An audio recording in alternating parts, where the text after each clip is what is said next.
कार्तिक मास और तुलसी विवाह की कथा। कार्तिक मास का शुभ समय था। आकाश में दीपों की रेखा सजी थी। वातावरण में गंगा जल से शुद्धता और भक्ति की सुगंध फैली थी। हर घर में तुलसी चौरा को सजाया जा रहा था। कहीं नारियल रखा जा रहा था, कहीं चूड़ियां और चुनरी चढ़ाई जा रही थी। देव उठान एकादशी का दिन था। श्री हरि विष्णु योग निद्रा से जागे और उनके साथ संपूर्ण सृष्टि में मांगलिक कार्यों का शुभारंभ हुआ। देव ऋषि और ब्रह्मचारी सभी आनंद में डूबे हुए थे।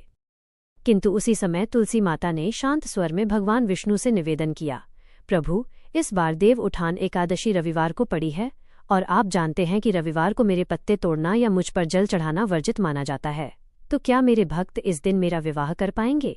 क्या मैं इस दिन वरमाला धारण कर सकूंगी? उनकी आंखों में भक्ति का सौंदर्य था, पर प्रश्न की हल्की चिंता भी थी। श्री हरि मुस्कुराए। उन्होंने अपने चारों हाथों से आशीर्वाद देते हुए कहा, प्रिय तुलसी, जब तक पृथ्वी पर भक्तों के हृदय में भक्ति की ज्योति चलती रहेगी, तब तक तिथिवार या मुहूर्त उनका मार्ग नहीं रोक सकता। रविवार को तुम्हारे भक्त यदि केवल जल का छींटा देकर, दीप जलाकर और मन में विवाह का संकल्प लेकर तुम्हारा पूजन करे, तो वह भी मेरे लिए उतना ही प्रिय होगा जितना विधि पूर्वक किया गया विवाह। और जो भक्त सोमवार, द्वादशी, त्रयोदशी, चतुर्दशी अथवा कार्तिक पूर्णिमा को विवाह करेंगे, उन्हें भी समान फल प्राप्त होगा, क्योंकि मैं फल को नहीं भक्तों की भावना को देखता हूँ। भगवान के इन वचनों को सुनकर तुलसी माता का मुख प्रभा मंडल से दमक उठा और उन्होंने कहा, प्रभु, तब मैं इस बार भी अपने भक्तों के आंगन में सजूंगी। फिर वे चाहे रविवार को मेरे चरणों में दीप रखें या सोमवार को मुझ पर चुनरी चढ़ाएं, मैं उनके घरों में वही आनंद और बैकुंठ तुल्य सुख लाऊंगी।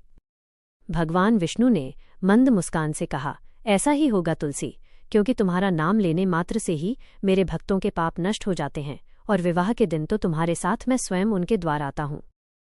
इस प्रकार तुलसी माता और भगवान विष्णु ने यह संदेश दिया कि देव उठनी एकादशी से कार्तिक पूर्णिमा तक जिस भी दिन भक्त सच्चे भाव से तुलसी विवाह करेंगे, उन्हें वही पुण्य और वही सुख प्राप्त होगा, चाहे रविवार को केवल संकल्प और दीपदान करे या फिर सोमवार को पूर्ण विधि विधान सहित विवाह करे। दोनों ही तुलसी माता और श्री हरि विष्णु को समान रूप से प्रिय हैं। और तुलसी जी के पास बैठा हुआ हर भक्त उस रात यही अनुभव कर रहा होगा कि जैसे भगवान स्वयं कह रहे हों, जहाँ तुलसी वहाँ मैं हूँ, जहाँ भक्ति वहीं वरदान है।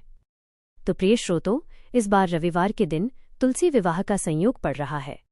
लेकिन जो भक्त रविवार के दिन विवाह न करना चाहें, वह अन्य दिनों में भी तुलसी जी का विवाह करा सकते हैं।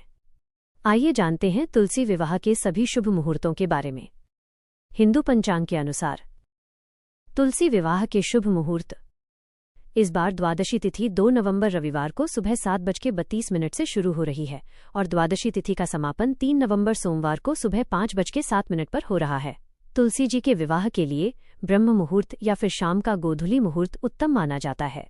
ऐसे में जो लोग दशमी तिथि मिली हुई एकादशी के दिन यानी 1 नवंबर शनिवार को तुलसी जी का विवाह कराना चाहते हों, वे शाम 5:36 से 6:54 के बीच में विवाह करा सकते हैं।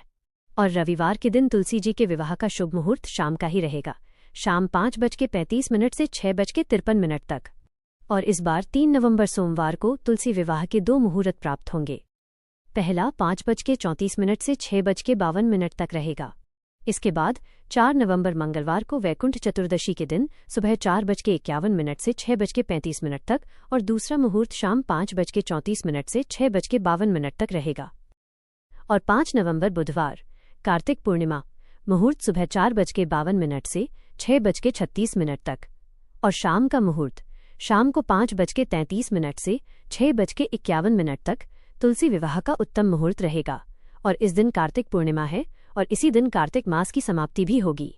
तो अगर आपको हमारी दी गई हुई जानकारी अच्छी लगी हो तो प्लीज़ चैनल को सब्सक्राइब और शेयर ज़रूर करें।